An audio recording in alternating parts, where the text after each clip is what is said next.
మంచిగా ఏంది ఏమైంది కూర్చొని తాగు ఎందుకు ఏంది నిలబడి తాగొద్దన్నా నేను నీళ్ళు తాగుతున్నా నేను వర్కౌట్ అసలు నీళ్ళు తాగితే కూర్చొని తాగాలి నిల్చొని తాగొద్దన్నా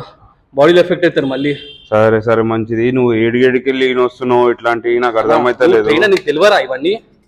సరే పోనీ ఫస్ట్ అయితే దాని వెనక రీజన్ దాని తర్వాత నీకు చెప్తా ఏమన్నా నాకు చాలా మంది చెప్పిండు నిల్చొని తాగొద్దు అని చెప్పేసి అన్నారు ఇదేమన్నా పైపా ఇడి నుండి ఇట్లా పోయంగానే కింది వరకు పోవడానికి ఏమో చాలా మంది పైప్ ఉందా ఇడి నుండి డైరెక్ట్ నీజ్ వరకు కనెక్షన్ ఉందా ఏమన్నా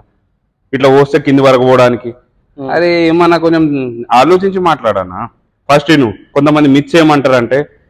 ఇక్కడ పెయిన్ వస్తుందని నీళ్ళల్లో వాటర్ జమ అయిపోతాయి కింద గోటిలల్లో నీళ్లు జమ అవుతాయి ఇవన్నీ ఒక మిత్స్ అట్లాంటి ఏమి ఉండనే ఉండయి వాటర్ తాగినామా ఇక్కడ మనకు ఒక బ్లాడర్ ఉంటది బ్లాడర్ కి మాత్రమే పోతాయి నువ్వు నిలబడి తాగు కూర్చొని తాగు ఎట్లా అన్నా తాగు అట్లా అంటే నేను కొంతమందిని ఫోకస్ చేసి మాట్లాడట్లేదు వాళ్ళు కూర్చొని తాగుతారు వాళ్ళదే ఎట్లా అంటే కొంతమంది రన్నింగ్ చేసుకుంటూ తాగుతారు మ్యారథాన్ రన్నర్స్ ఉన్నారు కొంతమంది ఎంతో మంది ఆఫీసర్స్ ఉన్నారు వాళ్ళు కూర్చోడానికి కూడా టైం ఉండదు నిలబడి చేసుకునే తాగుకుంటుంటారు ఇట్లా తాగినా ఏం ప్రాబ్లం లేదు మనకి ఏదన్నా కానీ సైంటిఫిక్ గా నేర్చుకోవాలి సైంటిఫిక్ గా తెలుసుకోవాలి ఏం కానే కాదు